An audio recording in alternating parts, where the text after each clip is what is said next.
अरे मैं पूछना चाहता हूं और एक बात, 10 साल में 16 लाख, 10 साल में 16 लाख बड़े बड़े पैसे वाले हिंदुस्तानियों ने अपनी हिंदुस्तानी की शहरियत को छोड़ दिया और दूसरे ममालिक की शहरियत को ले लिया।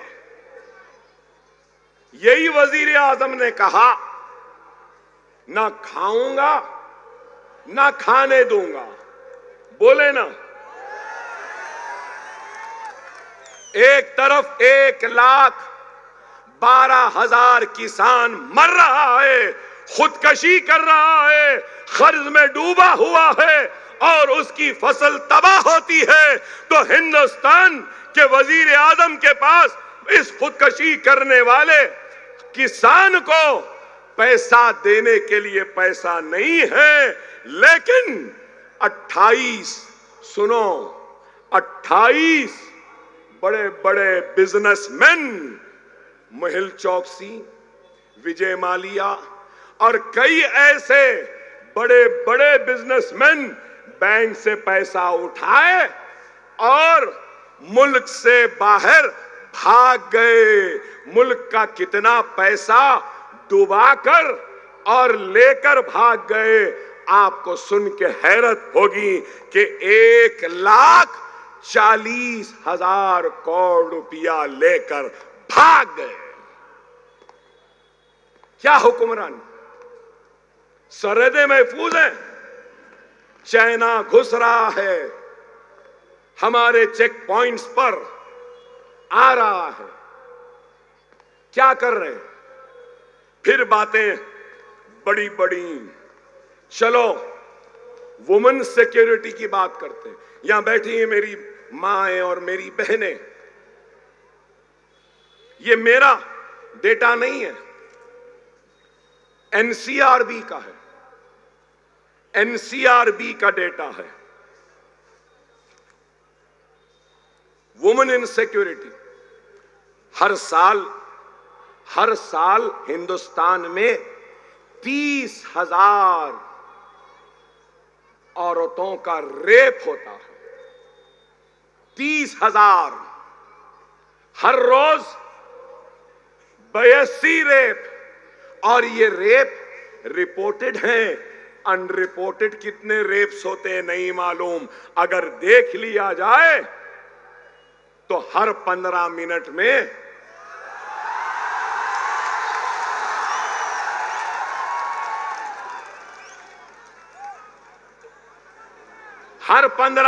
एक रेप होता है। हर 15 मिनट में एक औरत का रेप हो रहा है। और फिर नरेंद्र मोदी, ये बीजेपी और ये लोग कहते हैं कि हमारा मुल्क अच्छा है। हर 15 मिनट में एक रिपोर्टेड रेप। 1,12,000 किसानों ने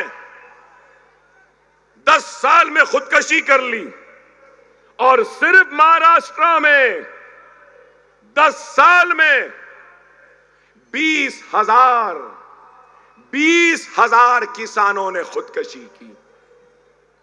क्या यह तरक्की है? क्या यह खुशहाली है? क्या यह देश की मजबूती है? लेकिन एक तरफ यह है तो दूसरी तरफ क्या है? दूसरी तरफ 10 साल में आते ही सबसे पहले क्या? लव जिहाद, घर वापसी, रामजादे हरामजादे, मॉब लिंचिंग, टोपी पहनी मार दिया, दाढ़ी है मार दिया, फिर तलाक़े सलासा, फिर जेएसआर के नारे लगाओ, जो नहीं लगाया उसको पीटा गया, मारा गया। मुसलमानों के मजहबी मुकामात को निशाना बनाया गया। कभी मसाजिद पे हमले, कभी दरगाहों पे हमले। आप बताइए कि कभी किताबों में से निसाब को मिटाया गया, तो कभी बुलडोजर के जरिए गरीबों के घरों को गिराया गया। ये इंसाफ है। न सिर्फ ये, बल्कि पुलिस की कस्टडी में जो लोग हैं जिनकी हिफाजत करना पुलिस की जिम्मेदारी है, जो जुडिशियल कस्टडी में है, पुलिस के निगरानी में है, वो दवाखाने को जाते हैं तो उनको गोलियां मार दी जाती है। क्या ये इंसाफ है? क्या ये कामयाब हुक्मरानी है? मैं पूछना चाहता हूं, सीए एनआरसी के जरिए डराने की कोशिश, अब वक्फ अमेंडमेंट बिल के जरिए डराना चाहते हैं, यूसीसी यूनिफॉर्म सिविल कोड की बात करते हैं, तो मुसलमानों का एनकाउंटर करते हैं, मुसलमानों का समाजी बायकॉट की बात करते हैं, तो कोई मस्जिद में घुस के मारने की बात करता है। आप बताओ, क्या हिंदुस्तान का मसला वो किसानों की खुदकशी, क्या लव जिहाद, घर वापसी से कम हो जाएगी?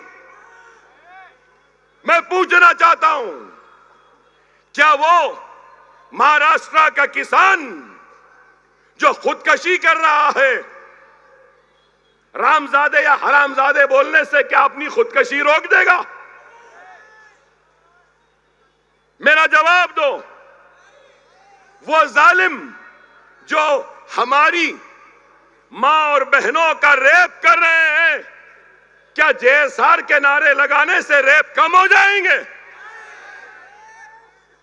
बीफ बीफ बीफ कह के मारते हो, पीटते हो, लोचते हो। मैं उनसे पूछना चाहता हूं, खराब दिखेगा, गौ रक्षक है ना गौ रक्षक, जो गौ माता की रक्षा करते हैं, करना चाहिए। हिंदू मजहब में गौ को माता कहा जाता है और उसका कोई रक्षक है तो अच्छा है, गलत बात नहीं है, मगर उन गौ माता के रखवालों से, गौ रक्षकों से मेरा सवाल है। दुनिया के चौथे नंबर पर जो बीफ एक्सपोर्ट करता है, उस मुल्क का नाम इंडिया है, भारत है, हिंदुस्तान है।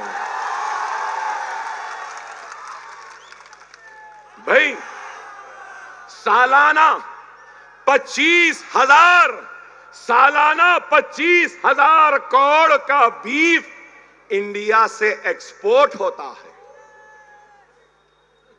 गौ रक्षकों,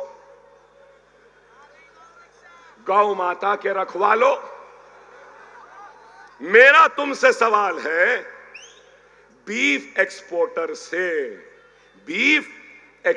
से इलेक्टोरल बॉन्ड, मतलब बीजेपी, मोदी, योगी, अमित शाह ने इलेक्टोरल बॉन्ड में बीफ एक्सपोर्टर से करीब 500 करोड़ का चंदा लिया।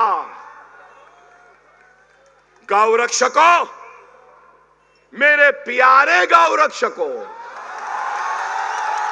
मेरे बहादुर गौ रक्षकों,